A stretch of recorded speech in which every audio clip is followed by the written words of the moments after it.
দীর্ঘ ১৭ বছর পড়াশোনা থেকে দূরে থাকার পর আবারও বই খাতা হাতে তুলে নিয়েছিলেন সাদিয়া বেগম। সংসারের দায়িত্ব, ২ সন্তানের দেখাশোনা ও তাদের পড়াশোনার খোঁজ খবর নেওয়ার পাশাপাশি চালিয়ে গেছেন নিজের পড়াশোনা। অবশেষে সেই অধ্যবসায়ের দারুণ ফল পেয়েছেন তিনি। ছেলে তানভীর আহমেদের সঙ্গে এসএসসি পরীক্ষায় অংশ নিয়ে মা সাদিয়া পেয়েছেন জিপিএ 5 আর ছেলে পেয়েছেন গোল্ডেন জিপিএ 5। আমার বিয়ের বয়স প্রায় ১৯ বছর। তো ১৯ বছরে অ্যাকচুয়ালি আমার এসএসসি পরীক্ষাটা দেওয়া হয়নি, তার আগে আমার বিয়েটা হয়ে যায়। দেন আমার হাজব্যান্ড যেহেতু জব করে, সো ওই কারণে আমার বাইরে চলে যাওয়া হয়, পারিবারিকভাবে পড়াশোনাটা বন্ধ হয়ে যায়।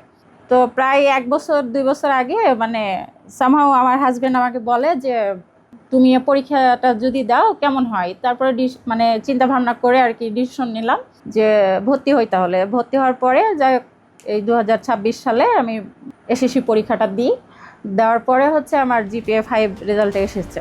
সাদিয়া বেগম রাজশাহী নগরীর রাজপাড়া থানার বসিলা এলাকার বাসিন্দা। প্রায় ১৯ বছর আগে বিয়ের পর সংসারের নানা দায়িত্বে তার পড়াশোনায় ছেদ পড়ে, তবে শিক্ষার প্রতি আগ্রহ কখনো হারাননি তিনি। প্রায় ১৭ বছর পর নতুন করে পড়াশোনা শুরু করেন সাদিয়া। ছেলের সাথে পরীক্ষা দেওয়াটা আমার কাছে খুবই চ্যালেঞ্জিং ছিল, কারণ একসাথে আমরা পরীক্ষা দিই, একই তারিখে পরীক্ষা দিই। দেন আমার ছেলে একদিকে যেত, আমিও চলে যেতাম। আমার ছেলের পরীক্ষার সময় আমি তার সাথে যেতেও পারিনি, এটা আমার কাছে খুব কষ্টের, কারণ আমি নিজে এটা ত্যাগ করে আমার হাজব্যান্ডের সাপোর্টে আমি পরীক্ষাটা দিই। কষ্টের মাঝে সুখ আছে, তো এটা আমার কাছে অনেক অনেক আনন্দের যে আমি ফাইনালি পরীক্ষাটা দিতে পেরেছি এবং রেজাল্টটা আমার জিপিএ 5 এসছে।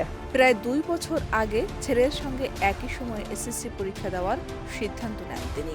পরিবারের সম্মতি নিয়ে সংসারের কাজের ফাঁকে নিয়মিত পড়াশোনা শুরু করেন। ২ ছেলের পড়াশোনার খোঁজ নেওয়ার পাশাপাশি নিজের প্রস্তুতিও চালিয়ে যান।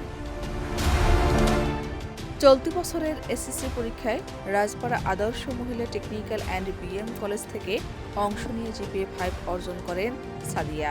অন্যদিকে তার ছেলে রাজশাহী শিক্ষা বোর্ড সরকারি মডেল স্কুল অ্যান্ড কলেজের বিজ্ঞান বিভাগ থেকে গোল্ডেন জিপিএ 5 পেয়েছে। তানভীর বলেন, মায়ের সঙ্গে একই পরীক্ষায় অংশ নিয়ে দুজনেরই জিপিএ 5 পাওয়ার অনুভূতি তার কাছে বিশেষ। মায়ের এই অর্জন তাকে অনুপ্রাণিত করেছে। নিজের সাফল্য বাবা মাকে উৎসর্গ করেছেন তিনি। আমার পড়ালেখায় আসলে অনেক আমার আম্মু সহযোগিতা করেছে। পড়ালেখার পাশাপাশি আমার অনেক যত্ন নিয়েছেন, তারপরে প্রাইভেট স্কুলে নিয়ে এসেছেন। সাদিয়া বলেন, বিয়ের পর পড়াশোনা চালিয়ে যেতে না পারলেও কখনো হাল ছাড়েননি। ছেলের সঙ্গে পরীক্ষা দিয়ে দুজনের এমন সাফল্যে পুরো পরিবার আনন্দিত। শাহনাজ পারভীন, দেশ রূপান্তর।